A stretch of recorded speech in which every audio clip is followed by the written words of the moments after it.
মোট সম্ভাব্য বলছিলেন কত যেন বললেন যে আপনি সম্ভাব্য ডিপারে ডিপার 4টাতে সম্ভাব্য হলো অ্যারাউন্ড 26। আমাদের যে পর্যন্ত ডাটা আছে থ্রিডি সাইসমিক সার্ভের উপর ভিত্তি করে তো আমরা যাই। আমরা যেমন ইয়েতে জকিগঞ্জ এরিয়া বা হারারগঞ্জ পাচ্ছিয়া ওই এরিয়ায় যে আমরা থ্রিডি সাইসমিক করেছিলাম, সেটা কিন্তু 8 কিলোমিটার ডেপ পর্যন্ত আমরা ডাটা নেওয়ার চেষ্টা করেছি। বাট 8 কিলোমিটার না, আমরা আসলে 5 কিলোমিটারের পরে তেমন ভালো কিন্তু এখনো ওইদিকে কিন্তু আমরা পাইনি। এইখানে ওই এই 5600 মানে মোটামুটি 6000-এর মধ্যেই আমাদের ডাটা আছে। এরপরে যাওয়ার মতো যথেষ্ট ডাটা আমাদের হাতে নাই। ভবিষ্যতে আবার সার্ভে হওয়ার পরে যদি আবার আরো ডেপ পেনিট্রেট করে যাওয়ার সুযোগ হয়, তাহলে সেখানে আমাদের তাহলে এটা হচ্ছে এখানে চিহ্নিত করা আছে ভুবন 1 নামে একটা লেয়ার।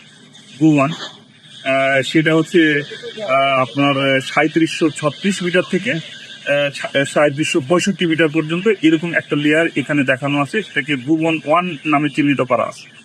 আর এরপরে আছে বরাইল স্যান্ড, বরাইল 1, বরাইল 2, বরাইল 3, এই নামে আরো 3টা লেয়ার নিচের দিকে আছে।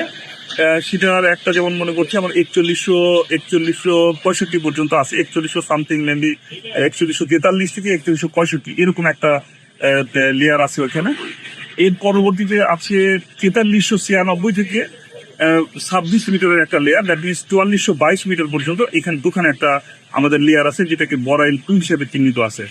এরপরে পরে যে লেয়ারটা আছে সেটা হচ্ছে 5315 থেকে 29 মিটার, দ্যাট মিনস মেবি 5344 পর্যন্ত এখানে আরেকটা স্যান্ড চিহ্নিত আছে। এই 4টা স্যান্ড আমাদের ডিপার প্রসপেক্টে আছে।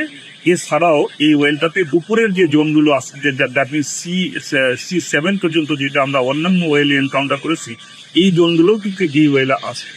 তো সুতরাং আমাদের সম্ভাবনা আছে এখানে এই ওয়েলে অনেকটাই। আমাদের ডেভেলপমেন্ট C7 পর্যন্ত তো আমাদের ডেভেলপমেন্ট টার্গেটই আছে এটা, আর নিচের গুলো হচ্ছে আপনাদের এক্সপ্লোরেশন টার্গেট। এই যে বললাম আমাদের মোট সম্ভাব্য বলছিলেন কত যেন বললেন যে আপনি সম্ভাব্য ডিপারে ডিপার 4টাতে সম্ভাব্য হলো অ্যারাউন্ড 26। এটা কিন্তু রিসোর্স, রিজার্ভ বলা যাবে না, প্রমাণিত না হওয়া পর্যন্ত বেসড অন পিডি। আচ্ছা, এটা তো ফার্স্ট ডে টেপে তিতাস ফিল্ডে এটাই এখন পর্যন্ত। এটাকে আমরা এটা খনন করার পরে আমরা যাবো হলো পাক্তাবাদ ফিল্ডে আরেকটা খনন করতে, ওইটাও